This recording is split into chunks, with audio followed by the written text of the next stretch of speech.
here. That's the beautiful part about living in the Midwest. I see it coming out of the corner of my eye. Those things are fast.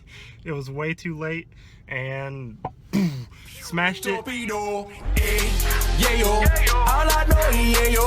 Every time she hit the block, that hoe she be on go.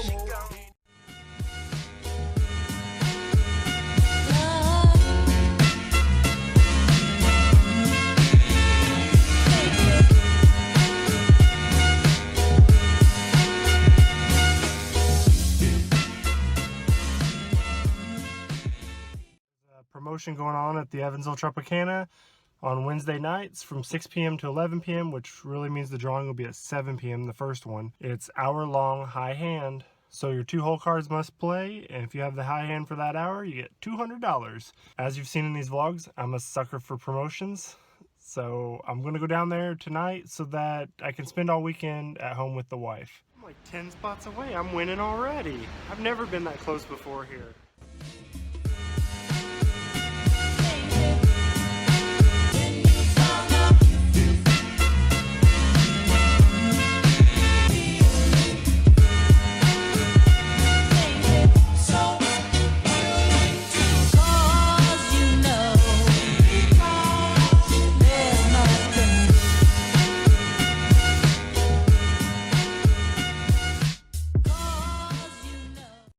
Spent the first hour and a half at a must-move table.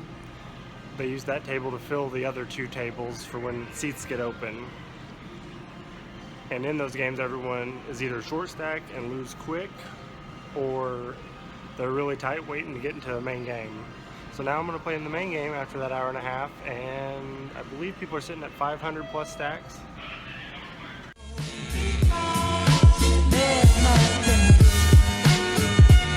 Let's jump right into it, guys. Big blind, 5-6 offsuit. Nothing better. The dealer's got the $6 straddle on. The small blind calls $6. I toss in $3 more so we can see what happens with the action behind us. 4 more players decide to call, and the dealer checks his option. He's a newer player, so he doesn't know if you're putting on the straddle, you need to be raising the majority of those straddled hands, in my opinion. The flop brings out 2-4-7 rainbow, giving me an open-ended straight draw. Small blind checks. I check back, see what happens behind me. I don't like leading here because there are so many players stacked behind me. And it goes check, check, and the guy in the hijack bets $30 into the $40 pot. The cutoff calls $30. The dealer and small blind both fold. I think about it for a while, and with this draw and 2 more streets of action to come, I decide to call $30 as well. So now it's just me and 2 players who both have position on me. The turn, 8 of diamonds, completes my straight. My plan here is to check call whatever happens. And the flop better bets out $120, which is once again another pot-sized bet. The cutoff folds, and I think for about a minute here. With 290 total behind me, I should possibly just shove all in here. I already have a made hand. If he has a good enough hand like 2 pair or a set or an overpair, he may call it off. But instead, I just call the 120. And the river is a 6. My first thought in my head is, oh shit, 5-9 beats me. 9-10 beats me. I should have just checked here and seen what he bet, which he would have put me all in anyhow. Once again, typical plays that you guys have seen me make. I shove in my last 170, to which he says, well, I'm all in, which he has a lot more than me, so I really hated the way he called that. And of course, he flips over 9-10 for the rivered straight. Runner, runner, rivered straight. There were a lot of ways I could have got away from this hand. Could have just folded to the straddle. Because why throw in my $3 when there's a potential with all those players behind me who are, one of those guys are likely to raise as they all had huge stacks. Calling the flop bet, I kind of like with the open-ended straight draw. A little bit of a disguised hand. I probably should have just checked, shoved the turn to his bet. And I damn sure should have just checked, folded the river. I'd ask what you guys think, but I think I know what you think, and you're starting to think I stink. I do feel that I'm learning from all of the analysis that you guys bring, so I appreciate it 100%. Hopefully, in the future, I'm going to show that I've learned and improved. One of these days, one of these vlogs. I'm trying not to make this a bad beat vlog. which is what it's looking like. Can't make it up, guys. That hand was sick. And to lose it to an asshole is what's the worst part about it, I believe.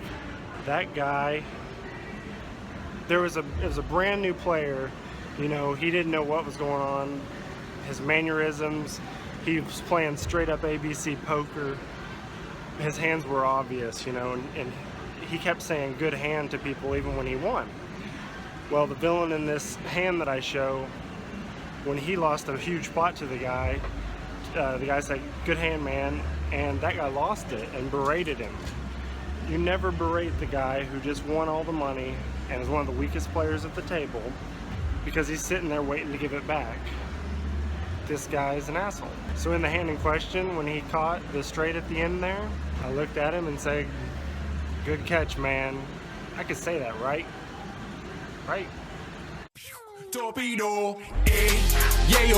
All I know is Yayo. Every time she hit the block, that hoe she be on go. Fairly sure if I would have went all in on the turn, he would have called it off with his 2 overs, you know, 9-10, and the gut shot straight draw. He was pulling hundreds out of his wallet and shoving them in there.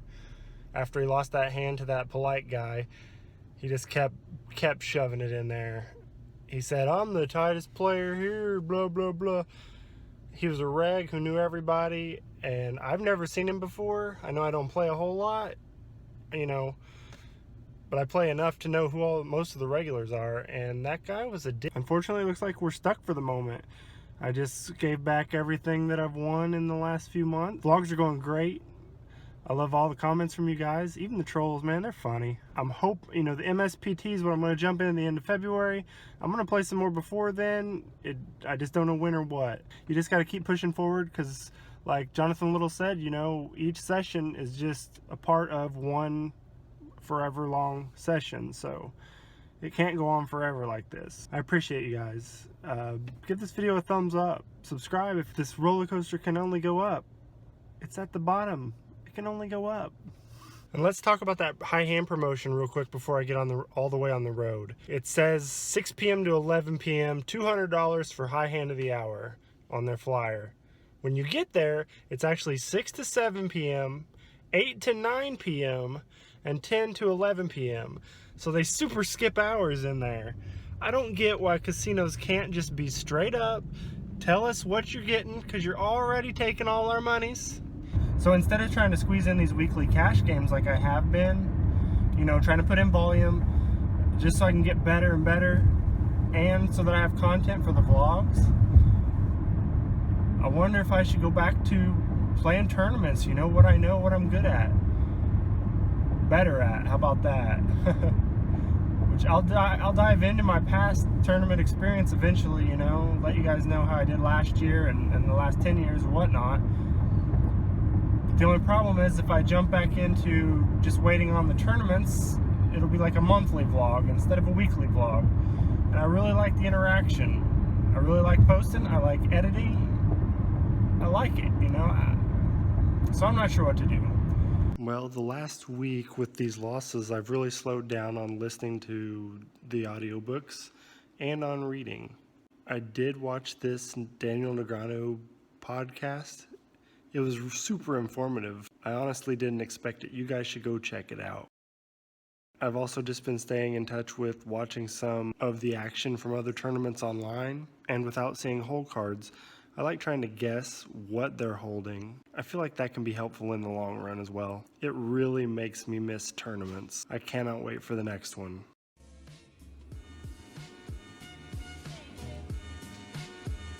And you guys are killing it, both with the likes and all the comments. That's awesome. It keeps me wanting to make better and better content. I have lots of room to improve, and I can't wait to do so.